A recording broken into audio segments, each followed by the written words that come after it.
কোনো সংক্রমিত রোগ যখন খুব দ্রুত সময়ে বিশাল একটি জনগোষ্ঠীর মাঝে সংক্রমিত হয়ে পড়ে, তখন সেই রোগটি মহামারী আকার ধারণ করেছে বলা হয়। বর্তমানে বিশ্বায়নের প্রভাবে যেমন রোগ ছড়িয়ে পড়া সহজ হয়েছে, তেমনি চিকিৎসা ব্যবস্থার উন্নতির কারণে অনেক মহামারী তেমন মারাত্মক হয়ে উঠতে পারেনি। তবে চিকিৎসা ব্যবস্থার আরো উন্নতির যে সুযোগ রয়েছে, তা করোনা আমাদের চোখে আঙুল দিয়ে দেখিয়েছে। কিন্তু ইতিহাসে এই করোনার থেকেও মারাত্মক মহামারী দেখা গেছে। এসব মহামারীর কারণে যুগে যুগে অসংখ্য মৃত্যু হয়েছে। কখনো কখনো তা পরিবর্তন করে দিয়েছে ইতিহাসের গতিপথ, আবার কখনো কখনো বিলুপ্ত করে দিয়েছে পুরো একটি সভ্যতা। ইতিহাসে এরূপ অনেক মহামারীর তথ্য আমরা পাই। সেই সব মহামারীগুলোর মধ্য থেকে ইতিহাসের সবচেয়ে মারাত্মক 5 মহামারী নিয়ে PSSHDর আজকের video. The third plague pandemic. ইতিহাসের সবচেয়ে মারাত্মক 5 মহামারীগুলোর মধ্যে পঞ্চম স্থানে আছে দ্য থার্ড প্লেগ প্যান্ডেমিক। ইতিহাসের সবচেয়ে বিস্তৃত আকারে প্লেগের প্রাদুর্ভাব ঘটে মোট 3 বার, যার মধ্যে তৃতীয়টির উৎপত্তি 19 শতকে চীনে। সে সময় বিশ্ব বাণিজ্যে প্রভাব বিস্তার করতে শুরু করেছিল দেশটির ইউহান নামক একটি ছোট্ট গ্রামে প্রথম এই প্লেগের প্রাদুর্ভাব দেখা দেয়। ক্রমে তা বিস্তার লাভ করে হংকং এবং গুয়াংজু প্রদেশে ছড়িয়ে পড়ে। আর এসব শহরগুলোর সাথে বিশ্বের বিভিন্ন দেশে সরাসরি বাণিজ্যিক সম্পর্ক থাকায় তা ক্রমে ছড়িয়ে পড়ে বিশ্বের আরো অনেক দেশে। প্লেগ ছড়িয়ে যায় ভারত, আফ্রিকা, ইকুয়েডর, এমনকি আমেরিকাতেও। 1855 সাল থেকে প্রায় 2 দশক স্থায়ী এ মহামারীতে প্রাণ হারায় 1,20,00,000-এরও বেশি মানুষ, যার মধ্যে শুধু ভারতেই মারা যায় 1 কোটি মানুষ। HIV বা এইডস।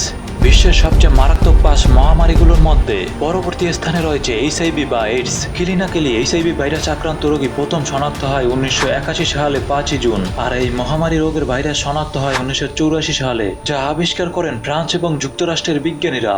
এ পর্যন্ত বিশ্বজুড়ে প্রায় 74 মিলিয়ন বা 7,07,00,000 মানুষ HIV ভাইরাসে আক্রান্ত। বর্তমানে আক্রান্ত রোগীর সংখ্যা 38 মিলিয়ন, আর এ পর্যন্ত এইডসে মারা গেছে প্রায় 33 মিলিয়ন বা 3.5 কোটি মানুষ। এর মধ্যে 2019 সালে এইডসে আক্রান্ত হয়েছে 1.7 মিলিয়ন, আর মারা গেছে প্রায় 7 লাখ মানুষ। Spanish flu. ইতিহাসে সবচেয়ে মারাত্মক 5 মহামারীগুলোর মধ্যে তৃতীয় স্থানে আছে স্প্যানিশ ফ্লু। 1918 সালের শেষের দিকে স্প্যানিশ ইনফ্লুয়েঞ্জা নামের এক ভয়ঙ্কর মহামারী সারা বিশ্বকে কাঁপিয়ে দিয়েছিল। এটি দ্য ইনফ্লুয়েঞ্জা প্যান্ডেমিক বা দ্য গ্রেট ফ্লু প্যান্ডেমিক নামেও পরিচিত।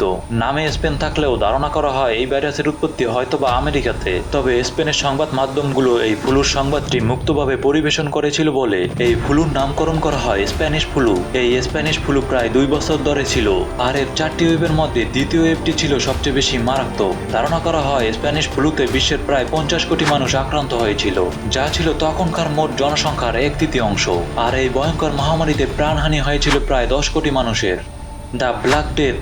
ইতিহাসের সবচেয়ে মারাত্মক 5 মহামারীগুলোর মধ্যে দ্বিতীয় স্থানে আছে দ্য ব্ল্যাক ডেথ। পৃথিবীর ইতিহাসে কিংবা একটু ছোট পরিসরে বললে ইউরোপের ইতিহাসে ব্ল্যাক ডেথের মতো আলোচিত মহামারী আর নেই। এরকম ভয়ঙ্কর সর্বগ্রাসী রোগের প্রাদুর্ভাব সম্ভবত পৃথিবী একবারই দেখেছিল।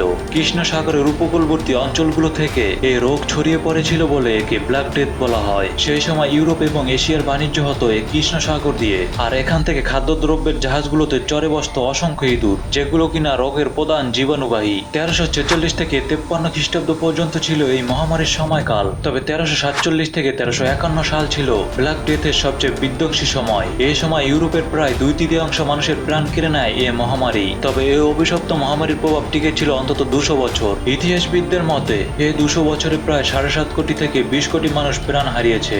এটি এমনই এক মহামারী ছিল যে এর কারণে সমগ্র ইউরোপের সামাজিক এবং অর্থনৈতিক সার্বিক জীবন কাঠামোই বদলে যায়। প্রভাবিত হয় ধর্ম, শিল্প, সাহিত্য। The plague of Justinian. ইতিহাসের সবচেয়ে মারাত্মক মহামারী ছিল the plague of Justinian. Byzantine সাম্রাজ্যের অন্যতম শক্তিশালী এবং প্রভাবশালী সম্রাট জাস্টিনিয়ান বিভিন্ন কারণে ইতিহাসে স্মরণীয় হয়ে থাকবেন, কিন্তু তার নাম সবচেয়ে বেশি উচ্চারিত হয় তার শাসনামলে ঘটে যাওয়া ভয়ঙ্কর এক মহামারীর কারণে। 540 থেকে 541 খ্রিস্টাব্দের দিকে মিশরে এই ভয়ঙ্কর প্লেগের উৎপত্তি ঘটে, আর সম্রাটের নাম অনুসারে এই প্লেগের নাম হয় প্লেগ অব জাস্টিনিয়ান। ভয়ঙ্কর এই মহামারী বৃহৎ পরিসরে ছড়িয়ে দেওয়ার দায়িত্ব পালন করে ইঁদুর। তৎকালীন পৃথিবীতে মিশরই ছিল সমগ্র ভূমধ্য সাগরীয় অঞ্চলের খাদ্যশস্যের যোগানদাতা, ফলে মিশরে সৃষ্ট এ রোগ সহজেই অন্যান্য দেশে ছড়িয়ে যায়। প্রায় 50 বছর টিকে থাকা এই মহামারী প্রায় 2.5 কোটি মানুষের প্রাণ কেড়ে নেয়। তবে কিছু কিছু উৎসে সংখ্যাটা 10 কোটিতেও ঠেকেছে। প্রাচীন পৃথিবীর সবচেয়ে ভয়ঙ্কর এই মহামারী ইউরোপের ডার্ক এজের সূচনা করেছিল।